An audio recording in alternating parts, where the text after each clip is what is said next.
Welcome back to the channel, everyone. I trust that you're doing well on this fine Saturday, and if you're watching on a Sunday, well, happy Sunday fun day to you.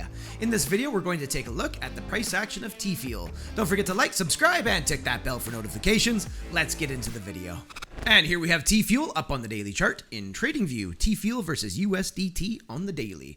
On my last analysis, I was looking for upside. I do see that we got that, and Tfuel reached all the way up into the 0.5 here, wicking up just slightly above it, and then seeing a rejection from that area alongside the rest of the market. I mean, the over-leveraged traders in Bitcoin, the rest of the market pulled back, theta pulled back, so no surprises that Tfuel would follow suit. But it's interesting how well that these coins do respect some of these macro fib levels. So always pay attention to those. I mean, we got the 0.5 coming in around 45 cents here.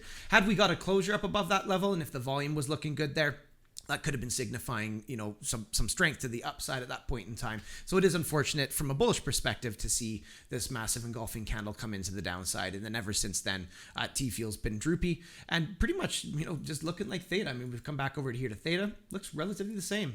Looks the same to Bitcoin. So the market does move as a whole a lot of the time. I'm just going to get us back over here to Tfuel. We'll go ahead and get rid of this green, beautiful circle that I've drawn in. And what I'm looking at from here is if Tfuel doesn't catch a bounce from this level here and grinds its way down, if we start to see it close below this level here, I mean, we do see it serving as support, coming in around that 28.5 cent mark. And if we see it start to take out that level there, then Tfuel is going to likely come down and test this liquid zone down below here, with the top side coming in around that 23 cent mark, and it has a bottom side coming in around 21.5 cents. And my condition for that is if we start to lose that support here.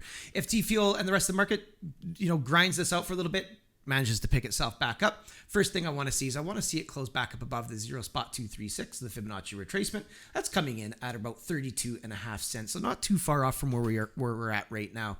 Getting up above that, there's a little area of interest right here on this horizontal that I have plotted in at 35.5 cents. If Tfuel manages to start closing some daily candle bodies up above that area, then I think it would be relevant to be watching the next major fib level, which is the 0.382, and that's coming in at 39.5 cents.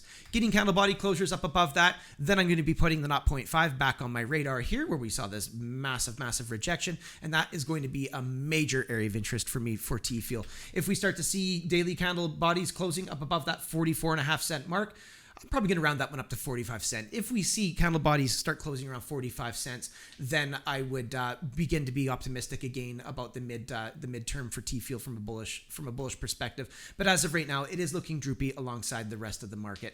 So those are going to be the key areas that I watch. So let's see what happens here coming into the new trading week. We'll have to see what Bitcoin decides to do alongside the rest of the market. It'll be very telling, I'm sure. Anyhow, hope you're all doing well out there. Looking forward to seeing the next video. Until I do, have yourself a powerful day.